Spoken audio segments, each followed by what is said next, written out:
Okay, I've been cruising around MotorEx. I've run into Woody and Al from Skid Factory. They're here with the Bedford van. So this Bedford van's obviously it's been on your YouTube channel, but a lot of our Haltech viewers probably haven't seen much of it before. Can I ask you guys to have a bit of a go over it and tell us what it's all about? Easy done, man. All right, I'll leave it to you. So this is a 1980 Bedford short wheelbase van. Why are you looking at it? Well, that's because it's owned by a guy named Millsy, and Millsy's a bit of a mad dog, and for some reason he likes Bedford vans, so he bought it to us and he said, I want to put a good engine in this. So it had a 202 red motor in it or something like that, a Holden motor. So we pulled that out and we said, what engine do you want to put in this? Al suggested a 1JZ or a 2JZ. Would have been a lot easier to do that. There is a lot of room in there, but at the same time there's not.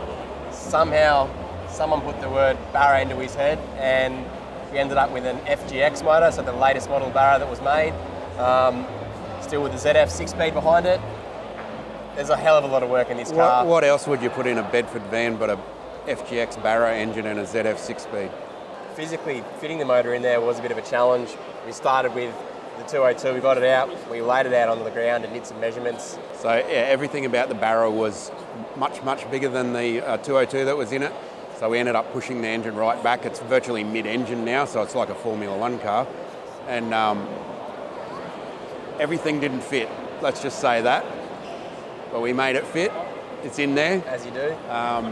Engine management is a Haltech Elite plug-in for the Barra. I think it's the first use of that in not a Ford, so we've sort of utilised it with all factory wiring, and it's in there, it runs perfect.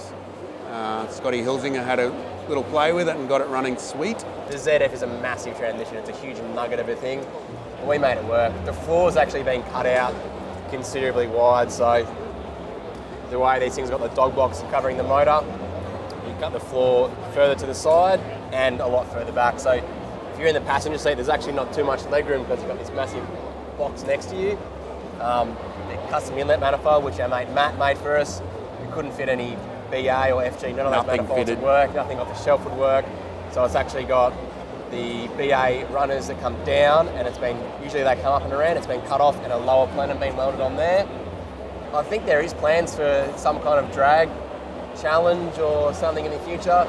Millsy has a mowing business, he's a landscaper, so originally was meant to be to cut the mower around in the back, and rather than buying a new Ford Transam or something like that, he thought he'd get an old Bedford. Seems like a decent idea. Millsy and his wife both race motorbikes too, so they've got a lot of balls on the track, riding fast bikes, throw the bikes in the back, cart them around, decent thing to do. So it's a perfect vehicle, really. If you want to know more about the car, we've done a whole build series on this thing on our channel called The Skid Factory. Check us out on YouTube. We've also got a whole heap of other silly builds on there too. Okay, back again at MotorEx. We run into Benny from Benny's Custom Works. Mate, last time we saw the Cresta at Haltech was 18 months ago about. Still a mighty car mods car then. Yeah, it was a while ago. You've done a lot with it in the meantime. To give us a bit of an update, what's been going on? Yeah, we've done a fair bit to the car. Since I got it from the MCM boys, we've done new engine that Empire Motorsports have built. We've got a new Hughes Turbo 400s that now we've upgraded to a trans brake.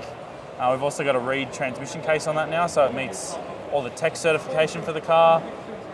We're still running the original GTW turbo that was featured with you guys. We've upgraded to a Hypertune intercooler, so we really found the limits of the original intercooler that were in the car. It just wasn't cooling down quick enough, so we've gone a much larger surface area intercooler. Okay. We've only recently done a few upgrades actually with Dave at Haltech. I've added R35 GTR coils, and he's enabled all the trans brake functions within the 2500 TEC we were already running. And of course, you've gone for the trans brake and things like that because you're actually doing a lot of drag racing with the car. You've just done Drag Challenge weekend, and prior to that, the USA with Drag Week. Yeah. How was that experience? It must have been pretty awesome. Mate, both of those events are amazing events. Drag Week USA was just this pinnacle bucket list thing that I'd sort of made this massive goal in my head to do, and we've done it, and now we're going to go back again. And Drag Challenge weekend was a close second. It was, I came into Drag Challenge weekend not really knowing what to expect, but hoping it will be similar to Drag Week. And I'd say that event is as close to Drag Week as you could do in Australia. Yeah, right.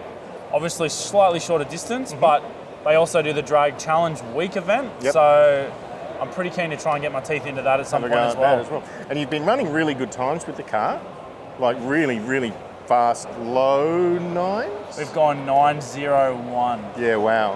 At 1:48, I think. So we'll be looking for an 8 second pretty soon.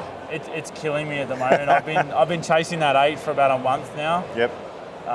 It's just so close but so far. But still probably the fastest crester in the world. It's definitely the fastest white crester with a Barra and an Australian flag sticker on the guard that's currently at MotorEx. So what's in the future for the crester? What's coming up? Top of the list is to run that elusive 8. Yep. We've also got some pretty cool upgrades in the works. We're actually building a new, bigger engine with Empire at the moment. Okay. We're also in the process of making a new exhaust manifold with Hypertune. And the reason we're going a new exhaust manifold is we've got a massive new Garrett G42 to go on the car. Okay. So now things are getting a little bit more serious. Yep. And my goal for the car is to run consistent mid-8, so 850s, somewhere around that. The chassis tech in Australia is good for an 8.0. However, in the States, the chassis tech's good for an 850. Okay. So basically, I want to be able to run this thing at 850 consistently by the time it's on the boat. Okay. When you go back to Drag Week, which is going back again, yep. The problem is that's 7 weeks away. Right. So we're about a month behind schedule at the moment. Okay. So you've got a bit of work to do. A few things have popped up and we've just been busy. And we'll be able to watch all of this on the new YouTube channel, won't we? Yeah, so we're actually documenting everything that we've been doing for about 10 months on our YouTube channel. Yep. We're actually shooting even at MotorEx. So there'll be all sorts of cool coverage that we've got coming out. We shot Drag Challenge weekend in a similar format to how we shot Drag Week. Yep. So we've got all sorts of cool content coming out on the channel. And we've even got a project working on together. We will be doing some work in the future, so that's something to look forward to. Don't want to say too much about that yet, but that'll be a cool little crossover as well. That'll be cool. All right, man. Thanks for having a chat with us. Mate. Catch up with you soon. Thanks for the chat and thanks for the support. Cheers.